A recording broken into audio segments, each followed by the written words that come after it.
향수라는 정지용님의 시야. 정지용의 시. 아주 유명한 시인이지.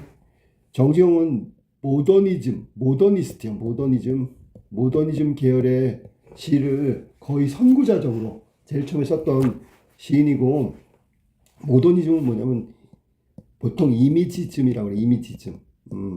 이미지가 뭐지? 감각, 시각, 청각, 후각, 촉각, 미각, 공감각 뭐 이런 거 있지. 나중에 이제 뭐 정지용 작품 중에서 뭐 유리창이라는 작품도 할 거고, 그 유리창 말고 또 백록담 이런 거 뭐 그런 시들도 함께 배울 거야. 오늘 배울 거는 향수. 향수는 고향에 대한 그리움, 고향을 생각하면 생기는 수심이니까 좀 뭔가 그리운 대상을 가지 못하는 거에 대한 아쉬움, 막 이런 것들을 얘기하는 거야. 향수, 고향에 대한 그리움, 그러면 고향이라는 이미지를 여기서 지금 고향하면 떠오르는 게 뭘까? 그러면 그 떠오르는 이미지라는 건 이제 모습도 되고요, 느낌도 되고 이런 것들을 쭉 써놓은 거야. 자, 1번부터 한번 볼게. 넓은 벌 동쪽 끝으로 옛 이야기 지줄되는 실개천이 휘돌아가고 얼룩배기 황소가 해설비 금빛 게으름 우는 그곳, 그게 어딘데? 고향이야, 고향. 알았니? 이 고향의 모습이지. 우리가 고향하면 떠오르는 거야. 차마 그곳이 차마 꿈에 들리시. 이게 계속 반복되고 있어. 반복되면 운율이 생기는 거야. 먼저 넓은 벌판의 동쪽 끝으로 옛 이야기가 지줄되는 실개천이 휘돌아가고. 실개천. 자, 그럼 이 모습이 뭘까? 그러면 이렇게 생각하면 돼. 우리가 고향 하면 떠오르는 그 어떤 모습이 떠오르잖아. 이게 넓은 벌판 동쪽 끝에 옛 이야기 지질되는, 이건 뭐 화류법이라고 해도 되고 의인법이라고 해도 되는데, 여기서는 우리가 의인법으로 해석을 할게요. 옛 이야기를 막 떠들고 있는, 이야기를 해주고 있는 실개천이 휘돌아 나가고, 또 한 장면, 얼룩배기 황소가 해설비 금빛 게으름 울음을 우는 곳. 이런 모습을 갖고 있는 게 어딘데? 고향이란 말이야, 고향. 우리가 고향하면 떠오르면, 고향이라고 떠오르면 하는 그 장면이야. 그림으로 시각적으로 보인다면 여기 지금 요 두 가지 있지. 실개천 시골에 있는 거, 얼룩배기 황소 시골에 있는 거, 이런 걸 뭐라고 하냐면 향토적 이미지라고 그래. 향토적 이미지, 시골 이미지다라고 생각하면 돼. 향토적 이미지가 일단 나왔고요. 여기에 나와 있는 옛 이야기 지질된다. 얘는 의인법이라고 아까 선생님이 얘기했지. 사람이 아닌 걸 사람처럼 표현했어. 그 다음에 해설비, 금빛 게으름 울음. 우리 많이 배웠던 거네. 이거 공감각적 이미지지. 공감각적 이미지. 울음을 금빛이라고 했으니까 청각을 시각화했다. 이렇게 할 수 있는 거지. 금빛 게으름 울음이 우는 곳. 그럼 이거 이련의 내용을 가만히 보면 고향 모습이라고 하는데 고향이 어떤 곳이야? 그러면 일단 평화로운 곳이지. 평화로운 곳, 평화로움이 느껴져. 그 다음에 그 뭐랄까, 평화롭고 조용하고, 뭐 이런 것들이 고향의 이미지란 말이야. 고향의 이미지, 시골이고요. 그래서 여기에는 고향에 대한 이미지를 떠오르는 장면을 시각적으로 시각. 근데 시각인데 어떻게 봤냐면 멀리서 보는 것 같은 느낌이 들어. 원경 멀리 있다, 그런 얘기 안 하니? 자, 그럼 마지막에 그곳이 차마 꿈에 들 잊힐랴. 잊혀져 안 잊혀져? 안 잊혀지겠지. 이런 걸 서리법이라고 하고요. 이 그곳이 차마 꿈에 들 잊힐랴가 계속 반복되고 있다는 거, 마치 고려가요의 후렴구하고 비슷한 느낌이 들어. 고려가요에 보면 후렴구가 나오는데 후렴구가 맨 끝에 이렇게 나와가지고 연을 나눠주고요. 계속 반복돼서 운율, 리듬감을 주고요. 통일성을 주고요. 그게 후렴구 역할이거든. 고려가요. 그거랑 똑같이 이 시는 현대시인데도 불구하고 후렴구 같은 게 나온다. 후렴구가 나온다. 이렇게 얘기하면 돼. 알았니? 그러면 서리법은 당연히 잊혀지지 않는다고. 서리법의 효과는 강조야, 강조. 잊혀지지 않는다는 걸 강조하는 거야. 자, 이런 멀리서 바라본 원경의 모습, 고향의 이미지 시각적으로 표현한 게 1연이야.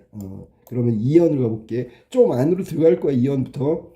질화로에 재가 식어지면, 질화로, 이거는 이제 겨울에 추울 때 방 안에 이렇게 그 항아리 같은 그런 걸로 다 화로를 만들었어. 거기 따뜻해지는 거지.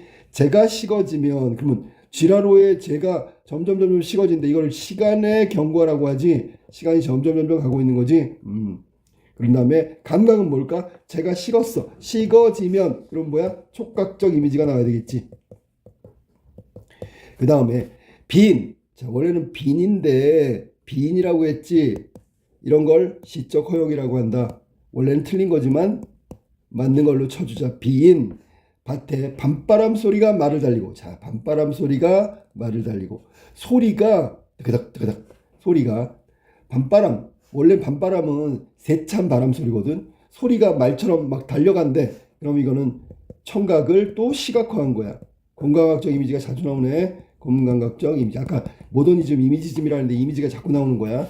그리고 밤바람 소리가 말을 달린다. 이 말은 무슨 뜻이냐면 세찬 바람이 분다. 뭐 이런 적이야. 세찬 바람이 부는 걸 밤바람 소리 말을 달리고 이렇게 표현한 거야. 공감각적 심상. 그 다음에 엷은 졸음에 겨운 늙으신 아버지가, 엷은 졸음에 겨운 늙으신 아버지. 아버지의 모습이 좀 힘들게 고단한 삶을 살아가고 있는 부모님, 아버지의 모습이다 라고 얘기한 거야. 집베개. 자, 집베개 어디 갔는데 베개는 베개인데 지푸라기로 만든 거야. 그럼 아까 얘기했던 대로 이것도 향토적 이미지라고 할 수 있죠. 향토적 시골 같은 거지. 아까 나왔던 거 또 하나 더 있지. 지라로에도 향토적 이미지. 그래서 향토적 이미지가 실개천, 얼룩배기 황소, 지라로, 집베개 이런 건 모두 향토적 이미지를 말하고 있는 거야. 그 다음에 집베개를 돋아 고이시는 곳. 그곳이 어딘데? 그게 바로 고향이란 말이야.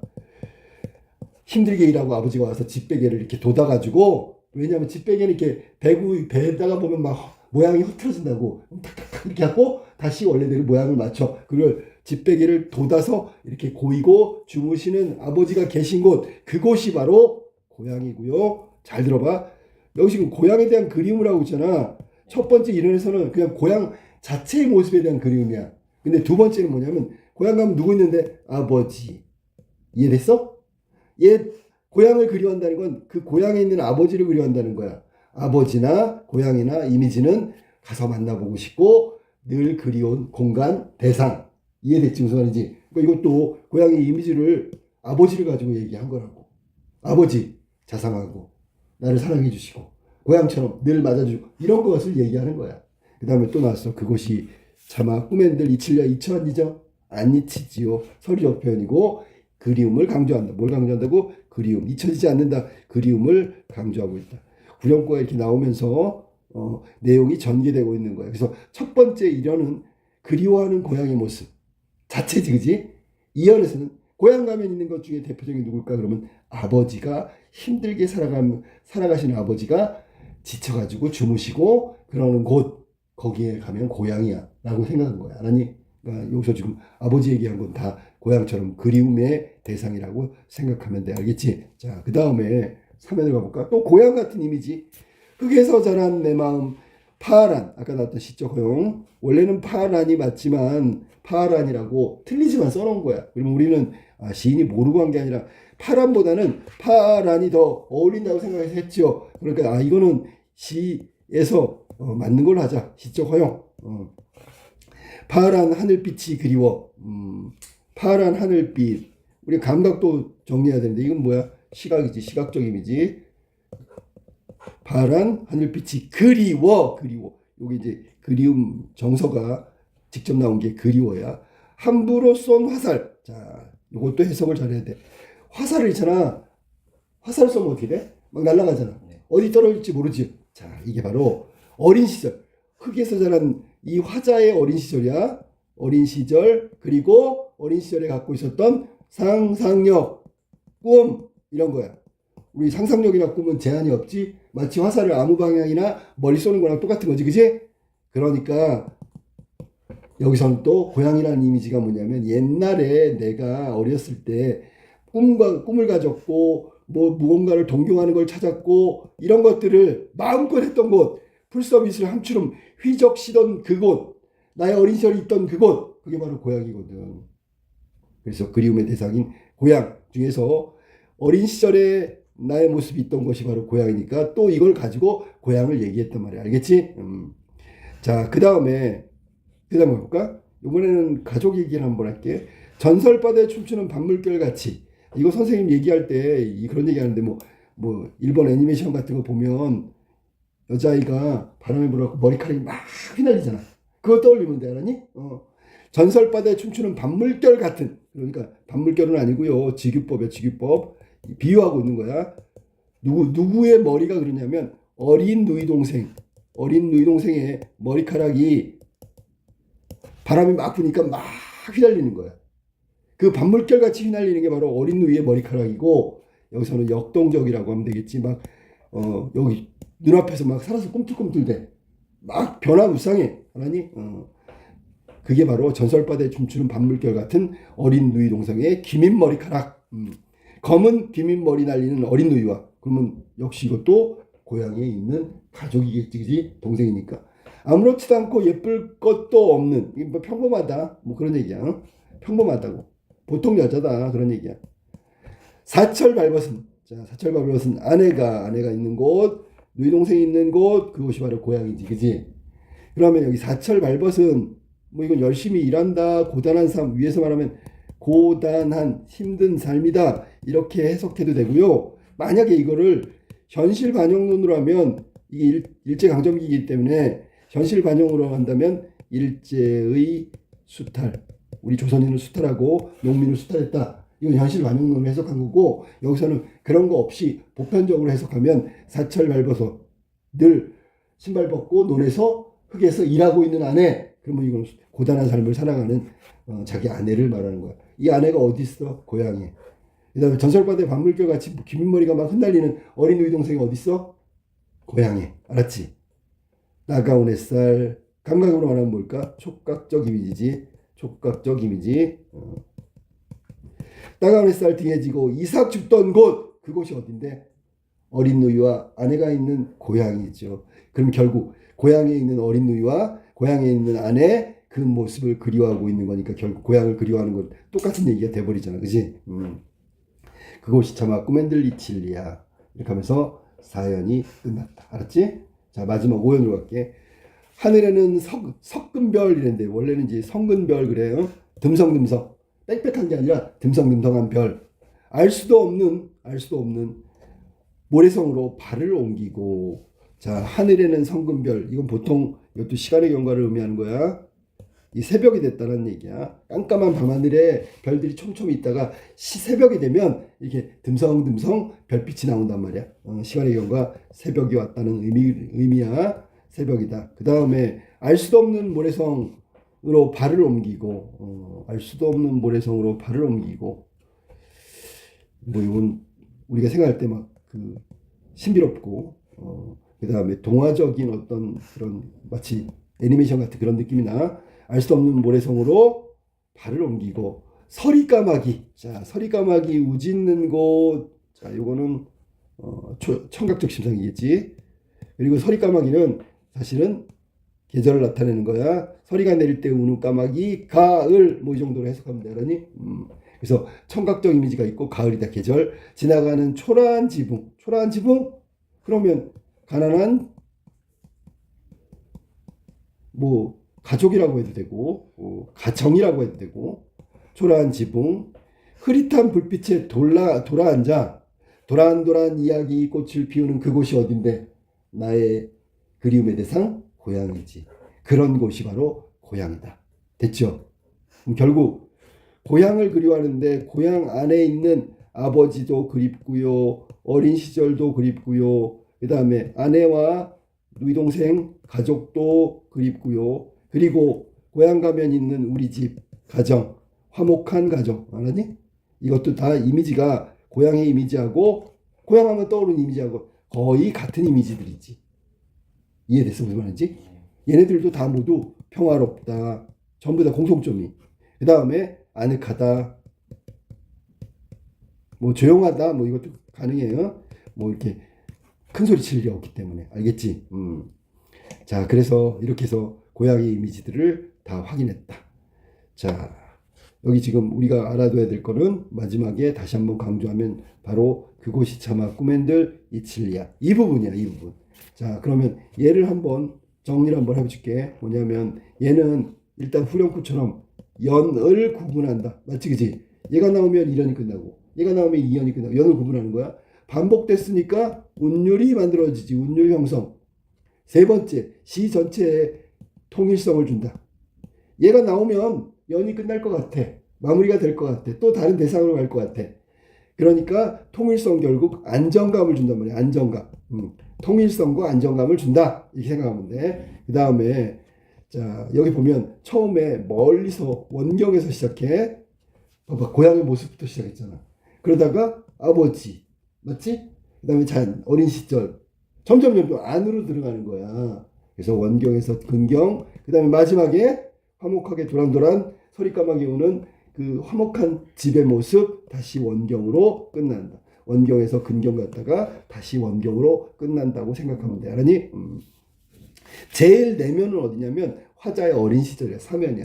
알겠지? 그거는 본인밖에 모르고 있기 때문에 그런단 말이야. 알았니? 자, 마지막. 자, 차마 그것이 차마 꿈엔들 이칠리야. 얘는 주제를 집약하고 있다. 주제가 뭔데? 고향에 대한 그리움. 그거를 강조하고 있잖아. 그지? 그래서 이 향수는 이렇게 고향, 그리움의 대상인 고향을 얘기하면서 고향 하면 떠오르는 이미지 같은 것들을 이렇게 쭉 이미지를 나열하고 있단 말이야. 자, 정리 한번 해볼게. 자, 향수라는 건 고향에 대한 그리움이란 뜻이라고 그랬지, 그지? 이 안에 그리움이란 정서가 있는 거야. 그럼 화자는 지금 고향에 있어, 없어? 없지, 그지? 그러니까 딴 데 있으니까 고향이 그리워진 거지, 그지? 자, 이 시는 향토적이야. 아까 향토적인 시어들 나왔지. 뭐 있나? 실개천도 나왔고요. 얼룩배기 황소도 나왔고, 질화로, 집배기. 이런 것들 모두 향토적 이미지를 드러내는 시어들이란 말이야. 시어들. 정리 한번 해볼까? 뭐가 나와? 처음에 실개천이 있고요. 두 번째 얼룩배기 황소. 얼룩배기 황소. 아, 이 황소는 황소인데 얼룩배기래. 이걸 칙소라 그래서 우리 원래 오리지널 시골에 있는 옛날에는 이게 우리나라 소라고 얘기한 거야. 칙소. 알았니? 시커먼데 중간중간에 누런 빛이 나는 거야. 그 다음에 질화로가 나왔고요. 이건 뭐 이제 겨울에 방 안에서 따뜻하게 하는 화로를 말하는 거야. 그 다음에 마지막에 나온 게 네 번째가 집배기. 집배기는 뭐야? 지푸라기로 만든 베개니까 시골 맞지요 라고 이야기할 수 있다. 알겠지? 이런 것들이 향토적 소재, 향토적 이미지를 나타내는 시어들이다. 이렇게 얘기하면 돼. 그 다음에 모던 지름답게 다양한 뭐가 나올까? 감각이 나오지요. 그래서 공감각적 심상이 나왔어. 공감각적 심상. 확인 한번 해볼까? 공감각적 심상의 대표적인 것은 위에서 이거죠. 뭐 금빛 게으를 모름. 청각을 시각화했다.